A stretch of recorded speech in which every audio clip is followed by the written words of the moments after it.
రోజు తెలంగాణ తల్లి అవతరణ ఉత్సవాలు జరుపుకొని ఉంటే బాగుంటుంది. మన పట్ల ఇతర రాష్ట్ర ఇతర దేశ ప్రజలకు కూడా ఒక గొప్ప గౌరవం పెరుగుతుండేది అధ్యక్ష. దురదృష్టవశాత్తు కొంతమందికి ఇది నచ్చలేదు. ఒక వ్యక్తి, ఒక కుటుంబము, ఒక పార్టీ ఆలోచననే 4 కోట్ల తెలంగాణ ప్రజలన్న ఆలోచన భావన సమంజసం కాదు. మధ్య యుగాలలో చక్రవర్తులు నేనే రాజ్యం, రాజ్యమే నేననే భావనలో భ్రాంతిలో ఉండేవాళ్ళు అధ్యక్ష. మధ్య యుగాల చక్రవర్తుల యొక్క ఆలోచనతో ప్రజాస్వామ్యంలో ప్రజాప్రభుత్వం నడవదు అధ్యక్ష. 4 కోట్ల ప్రజలు ఏం కోరుకుంటున్నారో వాళ్ళ ఆలోచన ఏందో ఆ ఆలోచనలకు ప్రతిరూపమే ఈనాటి ప్రజాప్రభుత్వం. అందుకే ఈరోజు ఈ రాష్ట్రాన్ని పరిపాలించే సచివాలయం పరిపాలనకు గుండెకాయ. ఆ గుండెల్లోనే తెలంగాణ తల్లిని ఉండాలి, ప్రతిష్ఠించాలి అని ప్రభుత్వం భావించి ఈరోజు సాయంత్రం 6:05 తెలంగాణ మాతృమూర్తిని, తెలంగాణ తల్లిని మనం ఆవిష్కరించుకోబోతున్నాము. ఈ సందర్భంగా నేను సహచర శాసనసభ్యులకు, తెలంగాణ ప్రజానికానికి, ప్రతిపక్షాలు కావచ్చు, పాలకపక్షం కావచ్చు, ఇతర రాజకీయ పక్షాలకు తమరి ద్వారా నేను సాదరంగా ఆహ్వానం పలుకుతున్నా. దయచేసి ఈ ఒక్కరోజు రాజకీయాలకు అతీతంగా తెలంగాణ సమాజం కోసం మనము ఈ ఒక్కరోజు సమయాన్ని ఇద్దాము. ఈరోజు వివాదాలకు తావు ఇవ్వద్దు అని చెప్పి నేను ప్రతిపక్షాలకు, సహచర ప్రజాప్రతినిధులకు నేను విజ్ఞప్తి చేస్తున్న అధ్యక్ష. రేపటి నుండి ఏ అంశాలైనా ప్రస్తావిద్దాం, ఏ రాజకీయ అంశాలు కూడుకున్న విషయాలనైనా మనం ప్రస్తావించుకుందాం. కాబట్టి దయచేసి ప్రధాన ప్రతిపక్ష నాయకుడు కల్వకుంట్ల చంద్రశేఖరరావు గారు, కేంద్ర మంత్రివర్గ సభ్యులు కిషన్ రెడ్డి గారు, అదేవిధంగా అసదుద్దీన్ ఓవైసీ గారు, అదేవిధంగా కమ్యూనిస్టు సోదరులకు, అదేవిధంగా బండి సంజయ్ కేంద్ర మంత్రి గారికి, ఈ రాష్ట్ర గవర్నర్ గారికి, చాలా వరకు మా మంత్రివర్యులు పొన్నం ప్రభాకర్ గారు ప్రత్యక్షంగా కలిసి వారికి ఆహ్వాన పత్రిక ఇవ్వడం జరిగింది. ఎవరికైనా ఆహ్వాన పత్రిక అందకపోయినా తెలంగాణ రాష్ట్ర ముఖ్యమంత్రిగా అధికారికంగా పాత్రికేయ మిత్రులను, కవులను, కళాకారులను, ఉద్యమకారులను, నిరుద్యోగ యువకులను, తెలంగాణ సమాజంలో ఉన్న వాళ్ళని అందరినీ కూడా ఈరోజు సాయంత్రం మనం జరుపుకోబోయే ఈ ఉత్సవంలో పూర్తి స్థాయిలో పాల్గొని మనందరం ఏకాభిప్రాయంతో ఉన్నాము అనే ఒక భావన కలిగించే విధంగా ఈ ఉత్సవాన్ని గొప్పగా జరుపుకుందాం. తమరు కూడా కార్యక్రమానికి వచ్చి అక్కడ ఉన్న వాళ్ళందరితో మమేకమై ఈ తెలంగాణ తల్లి అవతరణ ఉత్సవాలను జరుపుకోవడానికి,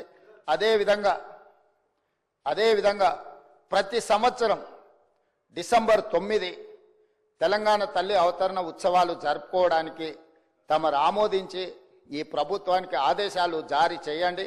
ఈ ఉత్సవాన్ని జరుపుకుందాం. చివరగా ఒక్క మాట, దేవత ఆశీర్వదిస్తుంది, అమ్మ మనల్ని ప్రేమిస్తుంది, మన ఆకలిని గుర్తించి అడక్కపోయినా అమ్మ మనకు అన్నం పెడుతుంది, అడక్కుంటానే అన్నం పెట్టి బిడ్డల్ని కాపాడుకునే తల్లి తెలంగాణ తల్లి.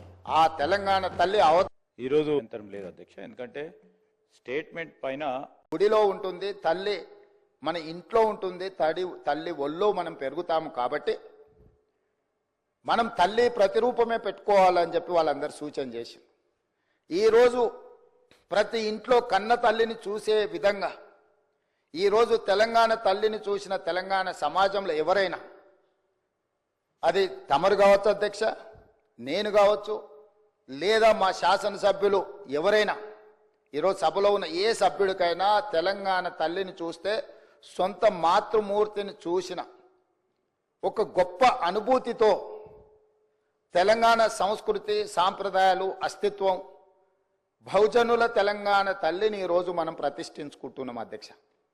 ఇంత గొప్ప నిర్ణయం తీసుకున్నప్పుడు డిసెంబర్ 9 ఎలాంటి వివాదాలు, రాజకీయాలకు తావు లేకుండా తెలంగాణ సమాజం అంతా, రాజకీయ పార్టీలు కావచ్చు, ప్రజాప్రతినిధులు కావచ్చు, అదేవిధంగా రైతు కూలీ సంఘాలు కావచ్చు, లేకపోతే తెలంగాణ సమాజంలో వివిధ సామాజిక వర్గాలకు ప్రాతినిధ్యం వహిస్తున్నారు కావచ్చు, 4 కోట్ల తెలంగాణ సమాజం అంతా ఒక్కటై ఏకగలంతో ఈరోజు తెలంగాణ తల్లి అవతరణ ఉత్సవాలు జరుపుకుని ఉంటే బాగుంటుంది. మన పట్ల ఇతర రాష్ట్ర ఇతర దేశ ప్రజలకు కూడా ఒక గొప్ప గౌరవం పెరుగుతుండేది అధ్యక్ష. దురదృష్టవశాత్తు కొంతమందికి ఇది నచ్చలేదు. ఒక వ్యక్తి, ఒక కుటుంబము, ఒక పార్టీ ఆలోచననే 4 కోట్ల తెలంగాణ ప్రజలన్న ఆలోచన భావన సమంజసం కాదు.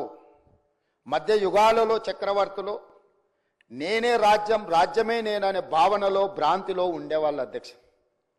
మధ్య యుగాల చక్రవర్తుల యొక్క ఆలోచనతో ప్రజాస్వామ్యంలో ప్రజాప్రభుత్వం నడవదు అధ్యక్ష.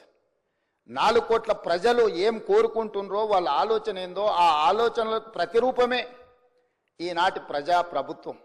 అందుకే ఈరోజు ఈ రాష్ట్రాన్ని పరిపాలించే సచివాలయం పరిపాలనకు గుండెకాయ.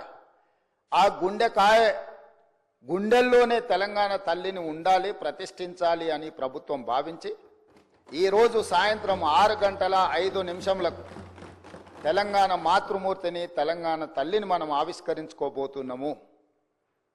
ఈ సందర్భంగా నేను సహచర శాసనసభ్యులకు, తెలంగాణ ప్రజానికానికి, ప్రతిపక్షాలు కావచ్చు, పాలకపక్షం కావచ్చు, ఇతర రాజకీయ పక్షాలకు తమరి ద్వారా నేను సాదరంగా ఆహ్వానం పలుకుతున్నా.